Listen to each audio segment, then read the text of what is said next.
ao pastor Ebert, nosso companheiro, para trazer uma palavra nesta noite.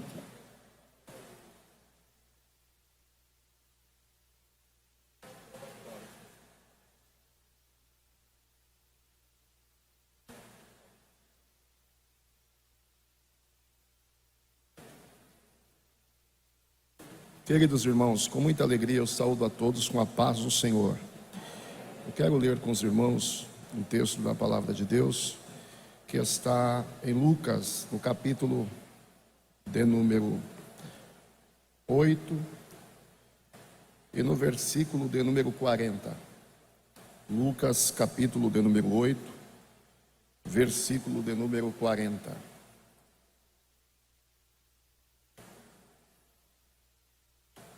Que nos diz a palavra do Senhor. E aconteceu que quando voltou Jesus, a multidão o recebeu, porque todos o estavam esperando. E eis que chegou um varão de nome Jairo, que era príncipe da sinagoga, e prostrando-se aos pés de Jesus, rogava-lhe que entrasse em sua casa, porque tinha uma filha única, quase de 12 anos, que estava à morte. E indo ele, apertava-o a multidão. E uma mulher que tinha um fluxo de sangue havia 12 anos, e gastara com os médicos todos os seus haveres, e por nenhum pudera ser curada, chegando por detrás dele, tocou na orla do seu vestido, e logo estacou o fluxo do seu sangue. E disse Jesus: quem me tocou? E negando todos, disse Pedro e os que estavam com ele: mestre, a multidão te aperta e te oprime, e dizes: quem me tocou? E disse Jesus: alguém me tocou, porque bem conheci que de mim saiu virtude. Então, vendo a mulher que não podia ocultar-se, aproximou-se tremendo, e prostrando-se ante ele, declarou-lhe diante de todo o povo a causa por que lhe havia tocado e como ficou curada. E ele lhe disse: tem bom ânimo, filha, a tua fé te salvou, vá em paz. Estando ele ainda falando, chegou um dos príncipes da sinagoga, dizendo: a tua filha está morta, não incomodes o mestre.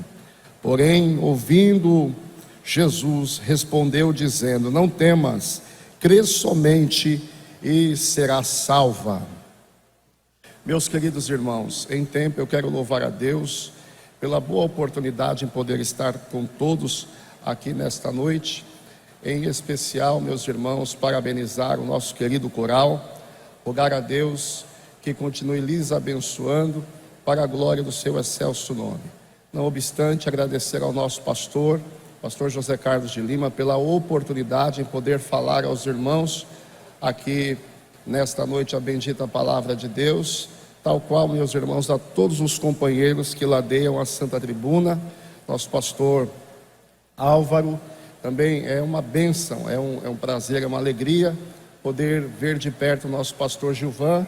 É uma honra, é uma alegria muito grande poder vê-lo de perto. Nós que sempre o assistíamos pregando Brasil afora,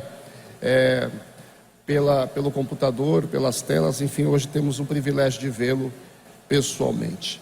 Meus irmãos, por fim, falar-lhes a palavra de Deus. No texto que nós lemos, alguns versículos aqui, nos traz uma meditação que nos trará fortaleza na noite desse dia. Pensar nos evangelhos é pensar que cada um dos evangelistas escreveram a uma pleia de gente. Mateus quis escrever aos judeus, apresentando a Jesus na sua perspectiva, no seu anseio e no seu almejo, apresentando a Jesus como o Messias. Falar sobre Marcos é dizer que Marcos está revelando, apresentando a Jesus aos romanos como um simples servo.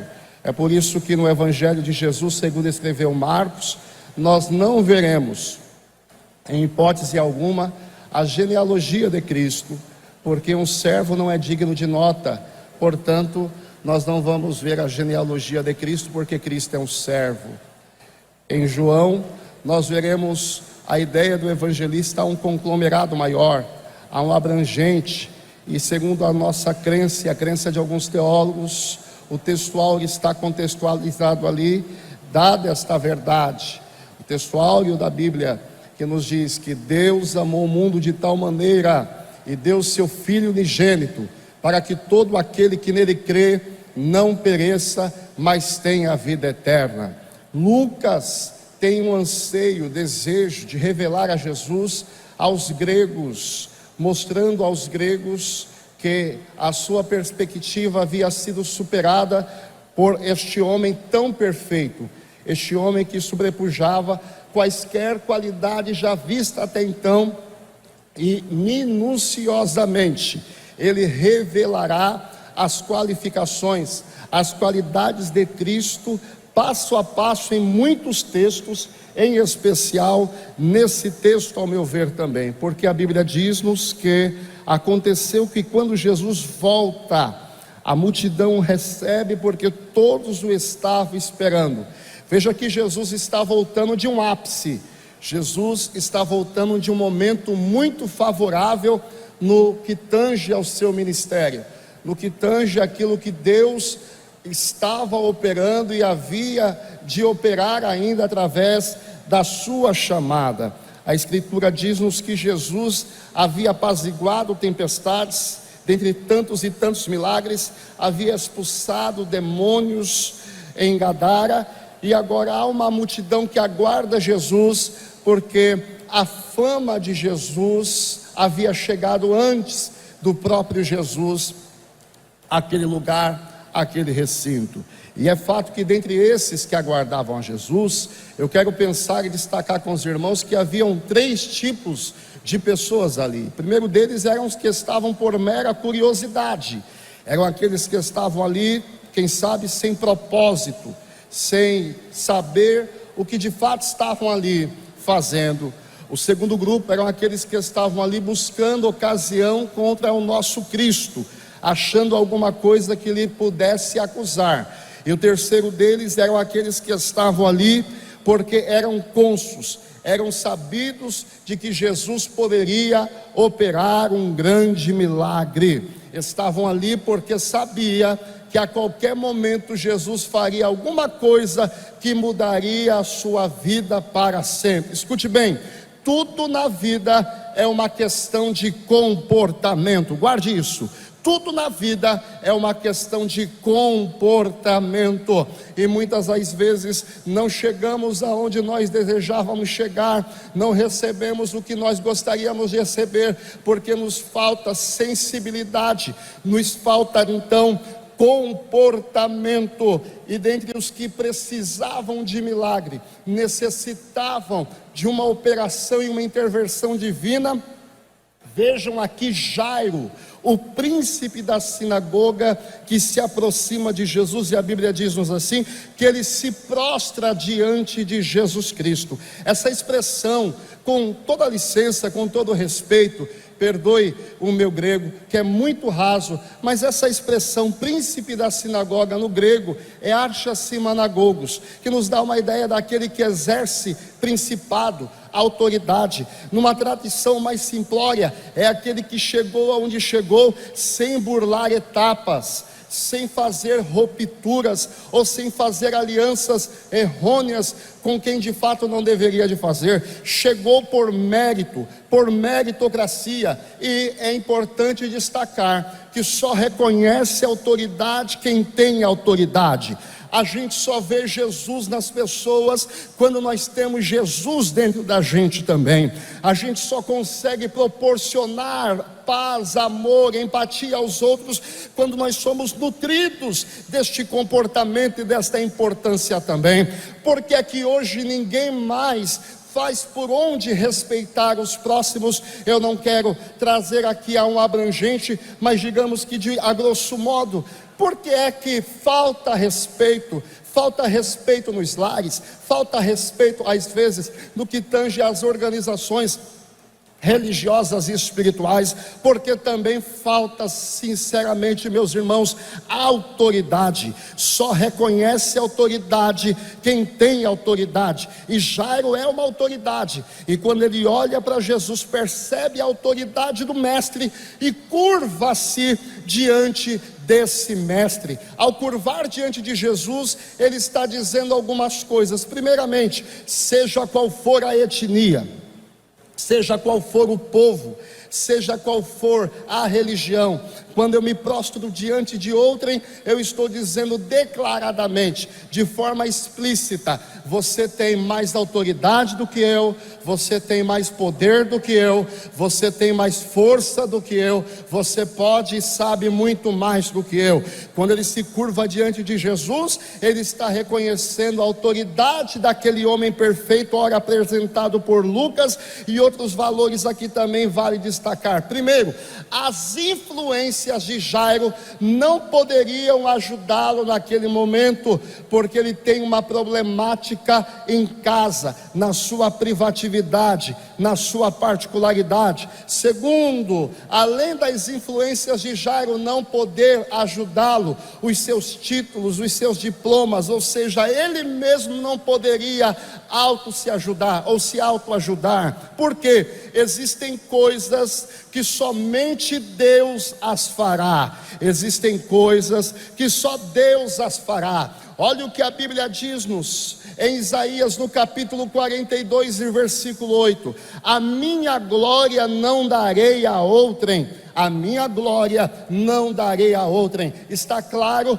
que existem coisas que nós não resolvemos e outros não resolvem para nós, porque Deus é quem quer e vai receber a glória ao seu nome. A Bíblia é clara em nos lembrar que certa feita alguém fez uma promessa, e não era qualquer promessa, não era uma mera promessa, uma promessa irrisória a um moço que se chamava José. Tratava-se daquele que Deus o revelou através da interpretação do sonho, que ele seria exaltado e recolocado à sua posição, a saber, o copeiro. Mas o tempo passou e o copeiro se esqueceu. E eu quero pensar com a igreja que muitos copeiros se esquecem de nós, porque imaginem, senhores, se os copeiros nos apresentassem de sempre em vez, eles também teriam motivos, pastor Gilvan, para dizer assim: só está aí porque eu coloquei, só está bem porque eu o fiz chegar até ali, só está onde está porque eu o apresentei. Então tem horas que Deus é quem quer nos apresentar, e o texto diz assim: o copeiro se esqueceu, mas Deus não se esquece. O copeiro se esqueceu, mas Deus não se esquece. Eu quero declarar na autoridade do nome de Jesus Cristo, que se nós estamos vivendo os algozes dos nossos pensamentos no tocante a quem prometeu e não cumpriu, que nós devemos descansar, porque muitos se esquecem, mas Deus não se esquece. Ele sabe e lembra das promessas que te fez, ainda quando você estava no ventre da sua mãe. Sim, ainda quando você estava informe, o Senhor fez promessa, e nenhuma dessas promessas hão de cair por terra. Olhe, passa o céu, passa a terra, passa tudo, mas as promessas do Senhor hão de se cumprir. A sua casa não vai se perder, os seus filhos não vão se desviar, o seu marido vai chegar aos pés do Senhor, a sua esposa também vai vir, porque há uma promessa bíblica, e eu creio de ponta a ponta em Atos 16:31, que nos diz: crê no Senhor Jesus Cristo e tu e a tua casa será salvo. Haverá salvação e cumprimento de promessas na minha e na sua casa. Veja o que a Bíblia diz-nos em João, no capítulo de número 5. Há um moço que está há 38 anos na beira de um tanque, e a Bíblia diz-nos que quando indagado por Jesus sobre o seu estado, ele dá uma mera resposta dizendo: Senhor, é simples, sempre quando o anjo desce e agita as águas, alguém burla a minha vez, adentra as águas, recebe vitória. Conjecturando, parece que eu vejo Cristo dizendo a ele: hoje esqueça esse negócio de anjo. Como é que é, meu filho?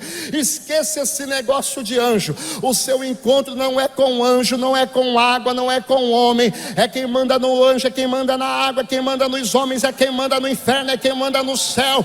Toma a tua cama e anda, toma a tua cama e anda. Tem coisas que só quem fará por nós é o Senhor. Veja o que a Bíblia diz-nos em Salmos de número 121, na superstição dos anciãos, que entendiam que pelo fato de Israel estar ladeado por grandes muralhas, Israel então era irrefutável, irrevogável, inviolável. Israel era intransponível. Agora Davi está olhando para os montes e está perguntando, veja que tem um ponto de interrogação. Eu elevo os meus olhos para os montes, mas de onde me virá o socorro? Dos montes? Não, o meu socorro vem do Senhor que fez os céus e que fez a terra. Olha o que a Bíblia diz-nos em Salmos de número 46: Deus é o nosso refúgio e fortaleza, socorro bem presente nas horas da angústia. Ainda que os montes se transportem para o meio dos ares, ainda que as águas murmam e se perturbem pela sua braveza, há um rio cujas correntes alegram a cidade de Deus, o santuário das moradas do Altíssimo. Deus está no meio dela e não se abalará. Deus ajudará ao romper das manhãs. As nações se embraveceram, os reinos se moveram, mas ele levantou a sua voz e a terra se derreteu. Porque o Senhor dos exércitos está conosco. O Deus de Jacó é o nosso refúgio. Levante a sua mão por um instante para adorá-lo, para glorificar ao nome dele. Tem coisas que quem vai fazer por você não são os seus títulos, não são os seus méritos. Eles são importantes, são, mas quem vai fazer é o Senhor. Eu quero destacar, não são os seus diplomas quem abre as portas. Quem faz tudo é o Senhor. Quem faz tudo é o Senhor. Olha o que a Bíblia diz em Provérbios 21:31. Salomão era cônsul em uma época em que os homens compravam carros e cavalos para fortalecerem os seus exércitos. Nada desses feitos haveria de haver sucesso se o Senhor não lhes ajudasse. Aí a Bíblia diz assim: o cavalo prepara-se para o dia da batalha, porém é do Senhor que vem a nossa vitória.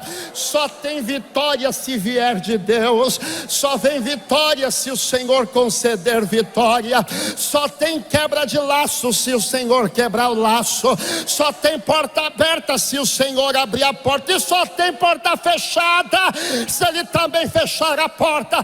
Se a porta então está fechada, dá glória a Deus, porque quem fechou não foi o diabo, não foi o homem, foi o próprio Deus.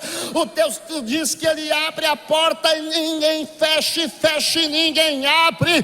Se a porta está fechada, ele pode abrir; se está aberta, ele pode fechar. Todavia nos cabe glorificar e exaltar ao nome do Senhor, porque tem coisas que só quem fará é o Senhor. E o detalhe interessante é que quando ele se prostra, Jesus sobrepuja novamente, porque ele diz assim: dá para o senhor ir lá em casa. E aí Jesus diz: agora eu estou indo lá agora. Meus irmãos, eu estou recebendo uma informação de Deus à luz da Bíblia, que o Senhor está indo lá agora. Ei, mondorosei, xanagamandoro, clevanai, digmicie, plovaramahaya. Não sei aonde está a sua problemática, não sei aonde é que está a sua adversidade, a sua aflição, mas eu estou recebendo graça oriunda de Deus para te dizer: há uma providência de Deus lá agora. Enquanto você está dando glória aqui, aleluia aqui, exaltando aqui, preocupado com o que há de vir ou há de ver amanhã, o Senhor está trabalhando, dando vitória, dizendo: descansa, porque eu estou caminhando no meio dos catiçais. Ou seja, enquanto nós estamos aqui, o Senhor não está na inércia. O Espírito Santo está andando no meio da igreja, trabalhando, operando, curando, dando vitória, libertando, abrindo porta, quebrando as cadeias, expulsando os demônios, dando dons espirituais.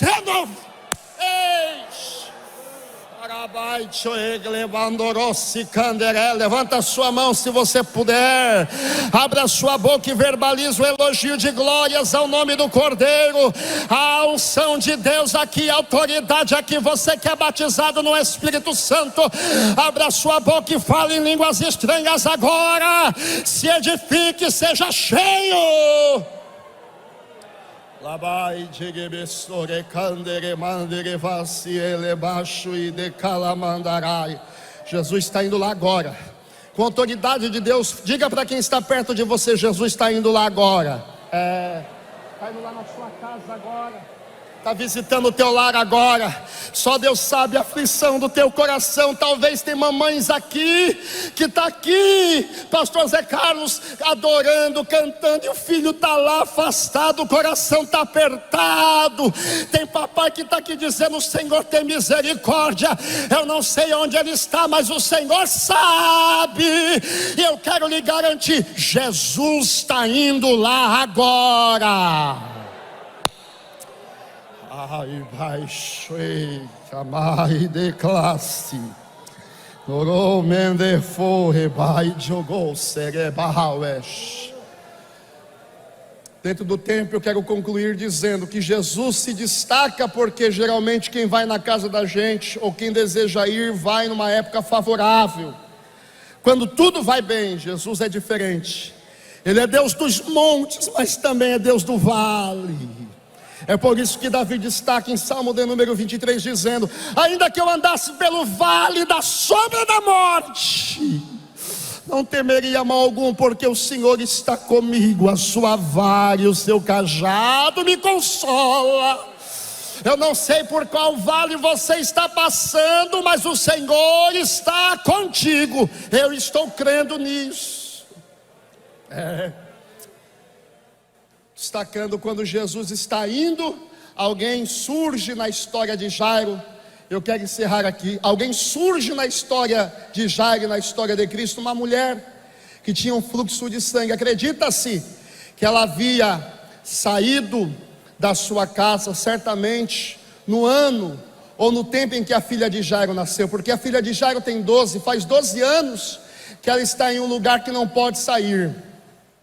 E detalhe, não pode sair porque segundo a cultura judaica ela tem um nidá, ela tem uma imundície, ela tem uma problemática, ela tem um fluxo de sangue, ela tem uma hemorragia que se destaca por muito tempo. E era natural acontecer isso, e é natural acontecer isso com uma mulher, porque a biologia do seu corpo está dizendo para ela: daqui a algum tempo você está apta a casar-se, a ser mamãe. Mas aquela menina que tinha essa perspectiva, passaram-se alguns dias, alguns tempos, e os dias da purificação, e o tempo de ser examinada pelo sacerdote, e quem sabe quem queria se casar já não quer mais se casar, a única coisa que quer é voltar para casa. E eu sei que eu estou falando para alguém aqui nesta noite, que muitas coisas fugiram da ordem natural, escaparam dos seus sonhos e projetos, e você fica perguntando: meu Deus, a única coisa que eu queria era ser feliz. Mas essa menina ouviu que Jesus, pastor Zé Carlos, estava passando ali. E eu disse no início da mensagem que tudo é uma questão de comportamento. E eu quero te garantir mais uma vez: Jesus está passando aqui. Ei, de Minesse Cove, glória a Jesus. Jesus está passando aqui, irmãos. Eu não quero ser mais do que ninguém, mas antes de estudar o curso que eu estudei, estou estudando, eu me ousei a estudar psicologia. E quando eu fui estudar psicologia, não me adaptei, mas tinha uma matéria que nunca saiu do meu coração. Eu quero compartilhar isso aqui com os irmãos rapidinho. Análise do comportamento cognitivo. Análise do comportamento cognitivo, pastor Zé Carlos. O que é isso? O que é que eu faço para não protelar? O que é que eu faço para não sofrer mais? O que é que eu faço para a minha vida mudar? O que é que eu faço para resolver esse problema agora? Porque tem coisas que não pode esperar, tem que resolver agora, porque é agora que eu tenho a oportunidade. E tem 3 coisas que não voltam jamais: uma palavra, uma pedra e uma oportunidade. Passou, passou, outras virão, mas aquela nunca mais. E aquela era a oportunidade daquela mulher. E deixa eu dizer uma coisa, ela tinha que decidir se queria viver ou se queria morrer. E tem horas na vida da gente que a gente tem que decidir: quer viver ou quer morrer? Pergunta aí para quem está do teu lado: quer viver ou quer morrer?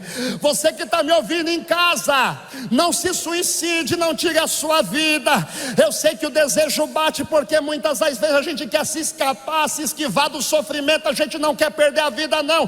E o Senhor está te dizendo: é tempo de viver, então faça força para sobreviver. Estou concluindo agora, pastor Zé Carlos, agora, debaixo do sangue de Jesus, eu tenho que dizer isso aqui aos irmãos. Ela decidiu viver, por quê? A colonização é romana, lembre-se disso, pagava-se impostos para tudo. Se ela não tem dinheiro sequer para tratar das enfermidades, porque a Bíblia diz que os seus pais gastaram com os médicos todos os seus haveres. E eu quero dizer mais uma coisa: essa mensagem aqui não é para fraco não. É para quem está tentando com todos os seus recursos, para quem já lutou com todas as suas forças e chegou no limite. Deus vai agir agora no limite. Senhor, não aguento mais. É a hora de Deus, é o momento de Deus, é o tempo de Deus. É a Emandacaia Remandoro Serreche Calamandoro Vacia. É agora que Deus vai trabalhar. Detalhe: se ela não tem dinheiro, se queira para pagar impostos, ela seria exposta e pelos judeus apedrejada, porque ela tem unidade. E aí ela pensa, creio eu: se eu ficar eu morro, se eu sair eu posso viver, o que é que eu faço? Vou sair. E ela toca na orla no grego é tirse, ela toca na orla do mestre. E aí eu aprendo uma verdade importante: a questão não é onde você toca, é como você toca. Porque Sansão, permita-me, tinha autoridade na obediência e manter os seus cabelos crescidos. Davi na harpa e na funda. Por que não lembrarmos de Pedro, que através da sua sombra fazia coisas extraordinárias? Paulo, dos ventos e aventais. Jesus é o homem perfeito, sobrepuja, tem unção no corpo todo. Pode tocar na cabeça, na mente, nos pés, pode tocar na mão, aonde você quiser. O importante não é como você chega, é como você sai. Tem gente que chegou aqui no chão, mas vai sair em pé. Concluo dizendo, não dá tempo, Jesus curou